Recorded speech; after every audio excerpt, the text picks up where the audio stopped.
Assalamualaikum warahmatullahi wabarakatuh.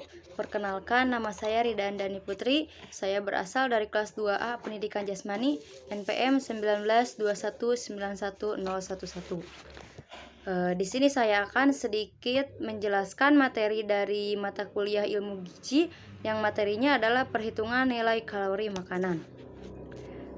Di dalam nilai kalori makanan ini ada yang disebut dengan gizi seimbang sama dengan gizi baik. Jadi keseimbangan energi ditentukan oleh keluaran energi atau keluarkan energi sama dengan energi yang masuk atau asupan makanan.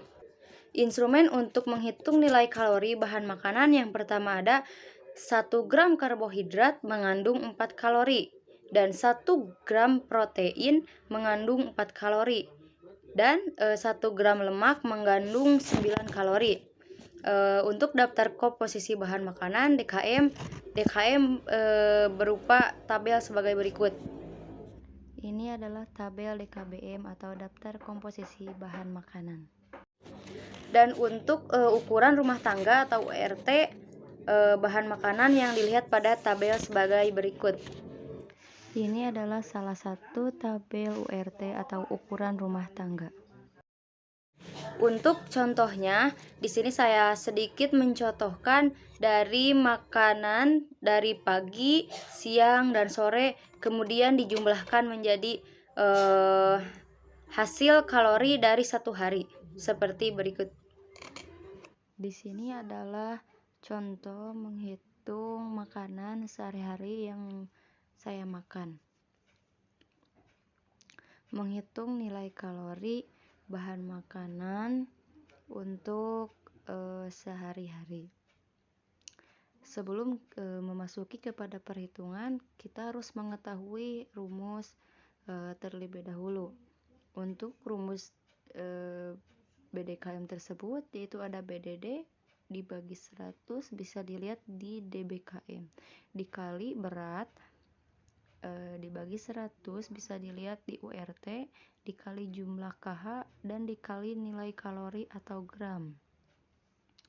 Untuk di sini saya makan pagi atau sarapan pagi. Yang pertama saya makan nasi.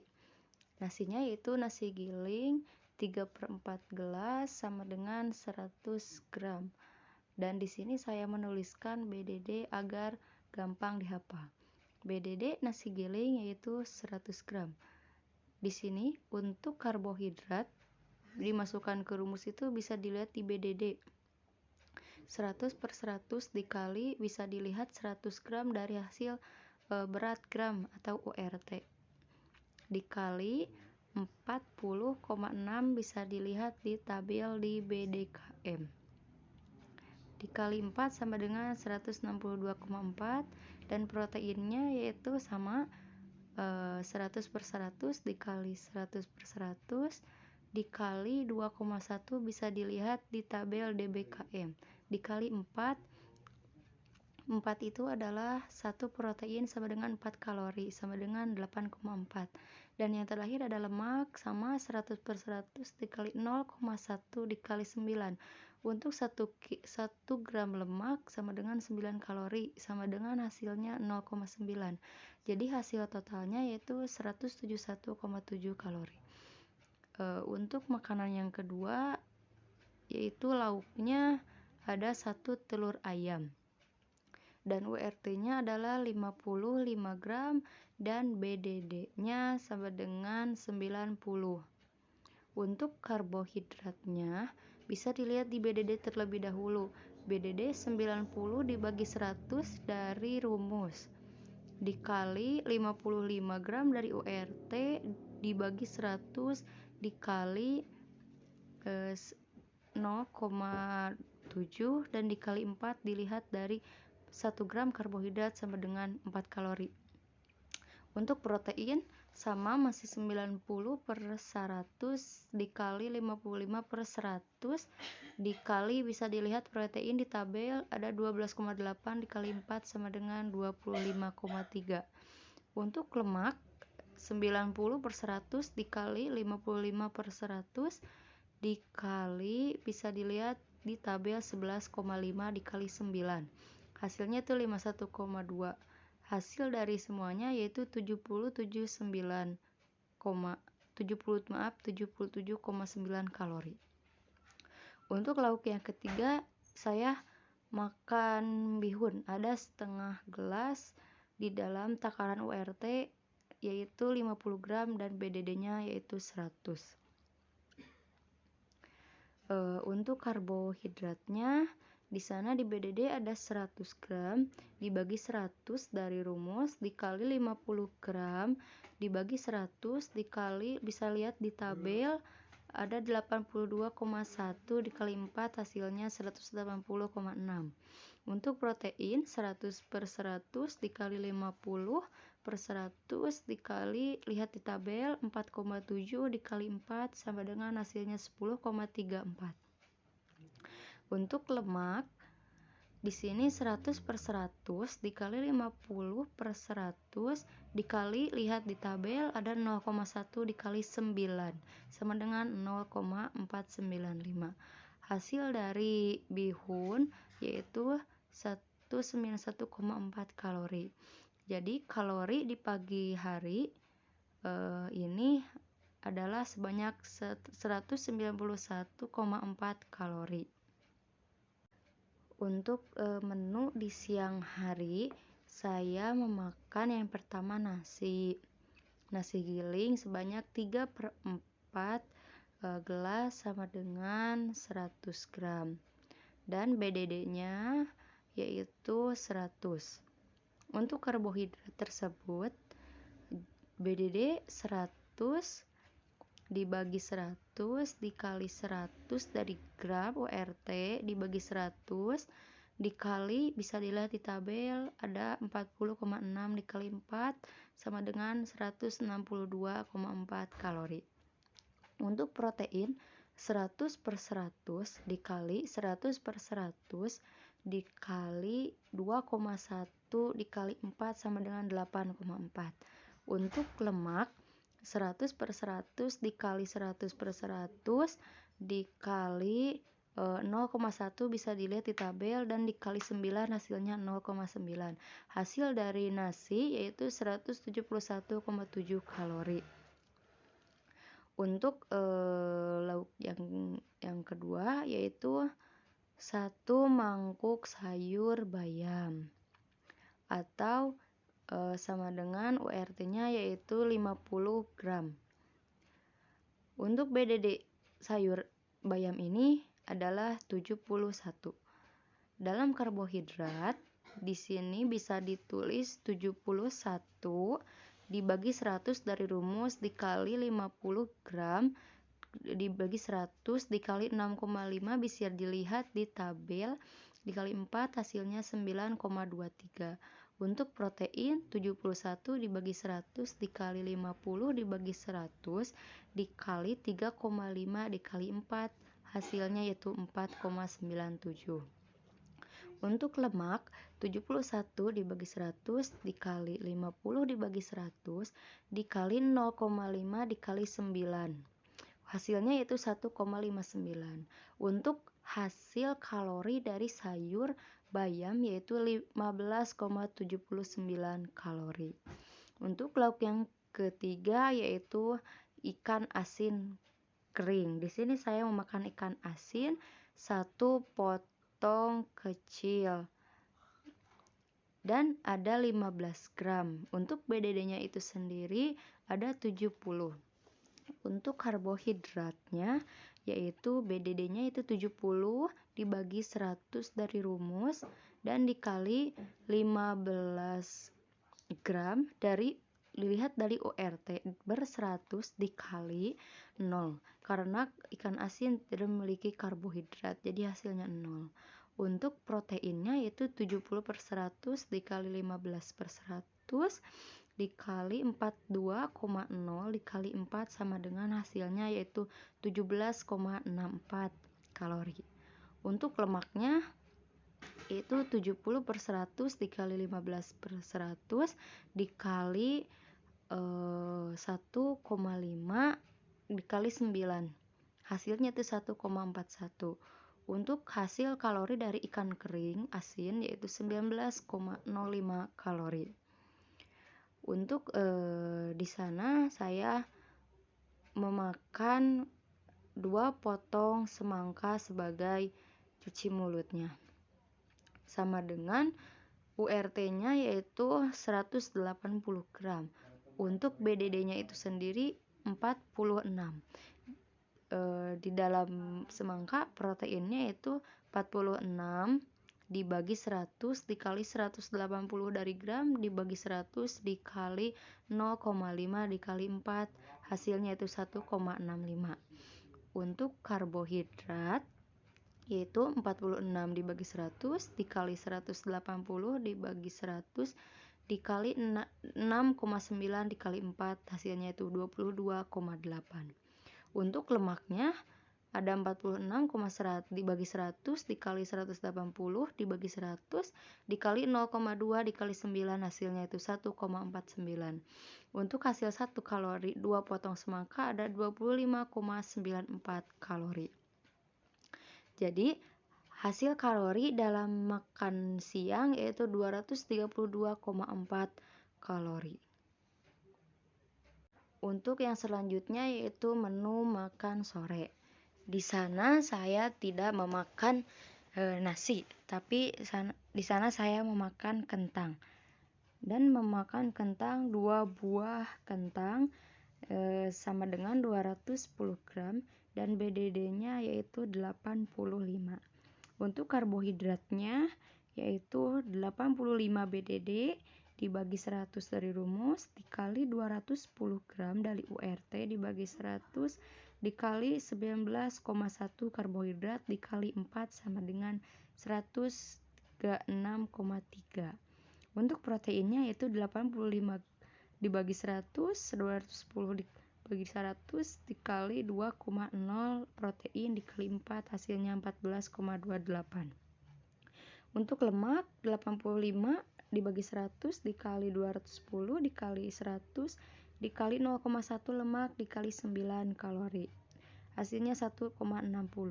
Hasil dari kentang 2 buah yaitu 152,1 kalori. Dan lauknya yaitu ada tahu, saya memakan 2 potong tahu, ada 100 gram. Untuk BDD-nya yaitu 100. Karbohidrat dari tahu yaitu 100 BDD dibagi 100 dikali 100 gram URT dibagi 100 dikali 1,6 karbohidrat dikali 4 kalori sama dengan 6,4. Untuk proteinnya 100 dibagi 100 dikali 100 dibagi 100 dikali 7,8 protein dikali 4 kalori, hasilnya 31,2. Untuk lemak 100 dibagi 100 dikali 100 dibagi 100 dikali 4,6 lemak dan dikali 9 kalori, hasilnya 41,4. Untuk 2 potong tahu hasilnya adalah 79 kalori. Untuk lauk yang ketiga saya makan bebek 1 potong sedang dan ada 45 gram. Untuk BDD-nya yaitu 60. Untuk karbohidrat bebek itu sendiri 60 BDD dibagi 100 dikali 45 gram URT dibagi 100 dikali 0 karbohidrat dalam bebek dikali 4 kalori sama dengan 0. Untuk protein 60 dibagi 100 dikali 45 dibagi 100 dikali 16,0 protein dikali 4 kalori, hasilnya 17,2.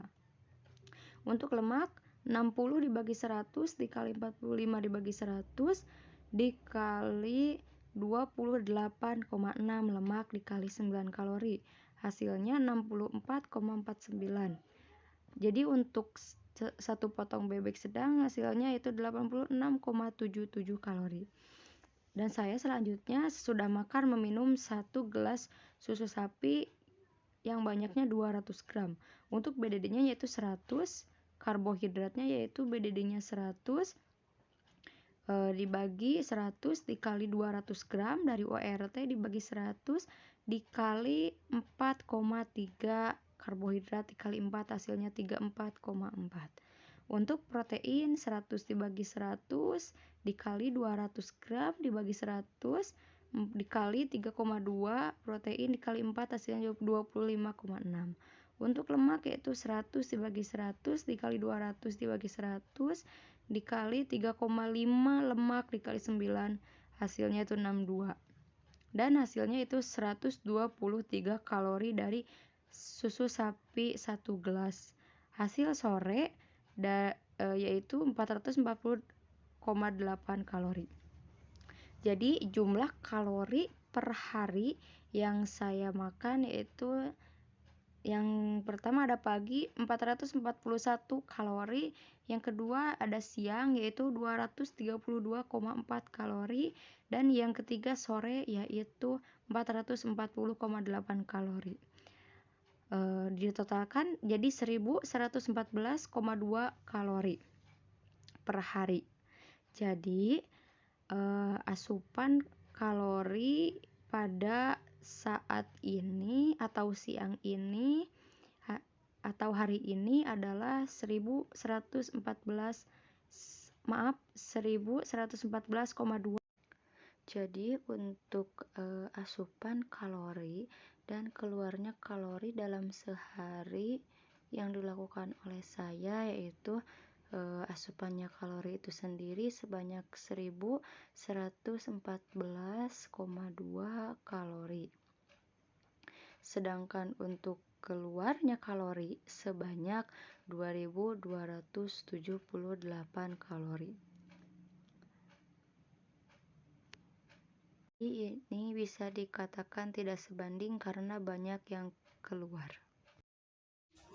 Untuk selanjutnya yaitu prinsip penyusunan menu makanan. Di dalam prinsip ini memiliki dua bahasan. Yang pertama ada kualitas dan kuantitas gizi. Untuk kualitas di sini adalah memenuhi kaidah 4 sehat, 5 sempurna. Antaranya yaitu yang pertama ada hidangan dapat dinikmati dan memenuhi selera seluruh anggota keluarga.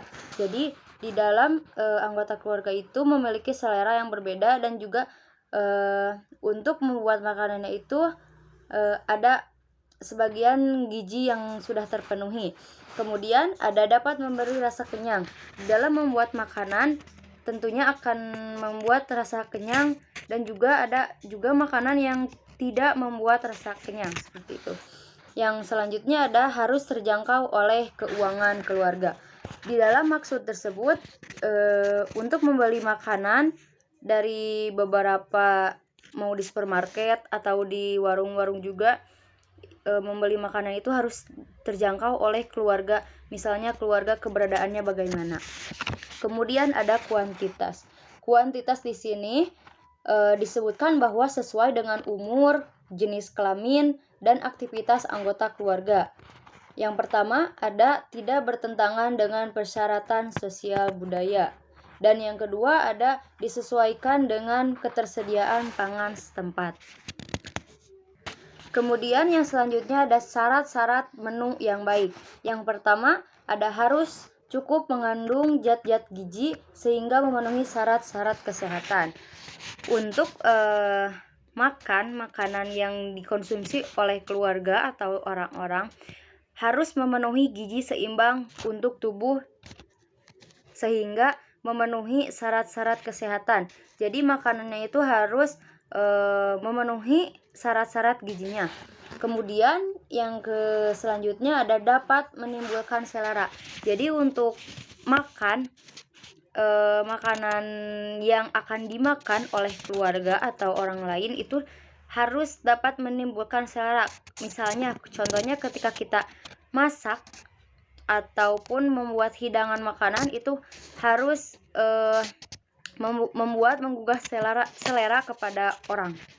Kemudian yang selanjutnya ada harus dikombinasikan dengan baik antara rasa, warna, dan jenis hidangan. Untuk memasak makanan atau membuat hidangan itu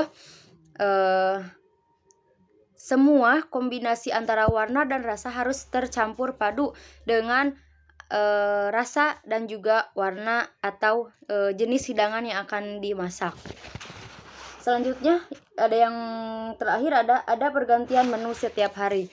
Untuk memenuhi pergantian setiap hari itu contohnya ketika kita makan atau membuat makanan itu setiap harinya harus berbeda. Misalnya hari ini menu masakannya ini dan hari selanjutnya masakannya ini. Jadi agar juga dapat menggugah selera, tidak bosan kepada makanan. Yang selanjutnya ada pedoman gizi seimbang atau PGS. Di dalam pedoman gizi ini memiliki beberapa. Yang pertama ada mengkonsumsi makanan beragam. Jadi untuk mengkonsumsi makanan beragam itu, jadi tidak hanya satu hidangan saja, melalui dengan beberapa hidangan ketika saat kita makan. Contohnya dengan memenuhi syarat-syarat gizi tertentu. Yang kedua ada membiasakan perilaku hidup bersih. Untuk memilih atau memilah makanan pada saat kita beli atau pada saat kita membuat itu kebersihannya yang utama. Jika kita membuatnya itu dengan cara memakai kebersihan, maka agar terhindar dari sakit perut dan lain-lain. Kalau kita misalnya tidak bersih dalam membuat makanan, itu akan menimbulkan banyak bakteri atau banyak kotoran yang masuk. Selanjutnya ada melakukan aktivitas fisik. Tidak hanya makanan gizi yang masuk kepada dalam tubuh, melainkan kita harus berolahraga, aktivitas fisik dalam kegiatan sehari-hari itu diwajibkan agar daya tahan tubuh kita kuat dan juga menghindari dari berbagai penyakit. Yang selanjutnya ada mempertahankan berat badan normal. Untuk mempertahankan berat badan normal ini dengan cara mengonsumsi makanan terlebih dahulu, makanan yang sehat dan baik itu gimana, dan juga diselangin oleh aktivitas fisik itu tersebut. Jadi setiap harinya itu makan makanan yang bergizi dan juga melakukan aktivitas. Yang selanjutnya ada pesan pedoman gizi seimbang. Yang pertama ada bersyukur. Kita harus memiliki rasa bersyukur atas apa yang kita makan dan juga atas yang kita dapat. Jadi intinya kita harus selalu bersyukur apa yang kita dapatkan. Yang kedua, memakan buah dan sayur. Untuk memakan buah dan sayur itu bisa setiap hari ataupun mau beberapa hari, sebagaimana kita bisa memakannya. Yang ketiga ada lauk pauk protein tinggi. Ketika kita memiliki rezeki yang lebih, diharapkan untuk membeli lauk pauk misalnya protein tinggi, contohnya yaitu ikan, telur, makan keju, seperti itu. Yang selanjutnya ada aneka ragam makanan pokok. Jadi untuk menghidangkan di rumah itu bisa juga beberapa beraneka ragam. Misalnya ada tahu, tempe, kemudian daging, kemudian ikan, sebagaimana ada rezekinya. Yang selanjutnya ada batasi makanan asin, manis, dan lemak. Untuk menjaga tubuh agar terhindar dari gemuk ataupun terhindar dari sakit, itu makanan yang utama yang harus dijaga, karena asupan makanan itu nomor 1 kepada tubuh kita. Kemudian yang selanjutnya ada sarapan pagi. Nah, untuk semua orang termasuk saya sendiri, sarapan pagi itu diwajibkan karena itu adalah sumber energi yang utama saat kita akan melakukan aktivitas fisik untuk selanjutnya. Ataupun ketika kita sarapan pagi, kemudian akan melakukan aktivitas, maka yang akan dipakai energi adalah sarapan pagi tersebut. Yang selanjutnya minum air putih. Untuk seseorang, minum air putih itu dianjurkan dalam 8 gelas setiap harinya, ataupun lebih bagus itu lebih dari 8 gelas. Karena kita membutuhkan cairan di dalam tubuh kita. Yang selanjutnya ada baca label makanan. Ketika kita akan membeli makanan, ketika akan kita memakan makanan dari apa saja, mau makanan langsung saji ataupun mau dimasak terlebih dahulu, itu kita harus membaca label makanan. Apakah itu baik, halal, atau kemudian kita harus melihat expirednya. Kemudian cuci tangan dengan bersih memakai sabun. Untuk cuci tangan itu sendiri diwajibkan ketika kita akan memakan makanan pokok atau kita makan nasi, menggunakan tangan diwajibkan untuk membersihkan tangan dahulu, karena kita sudah melakukan aktivitas memegang handphone, memegang apa saja yang dapat membuat tangan itu kotor. Kemudian pada saat tangan kita bersih itu akan lebih sehat nantinya. Yang selanjutnya adalah berolahraga. Kita tentunya harus berolahraga minimal setiap hari, mau itu 12 menit atau setengah jam, asalkan kita melakukan aktivitas olahraga untuk membuat daya tahan tubuh kita kuat. Mungkin itu saja yang dapat saya sampaikan. Mohon maaf bila terdapat banyak kesalahan. Wabillahi taufiq wal hidayah. Wassalamualaikum warahmatullahi wabarakatuh.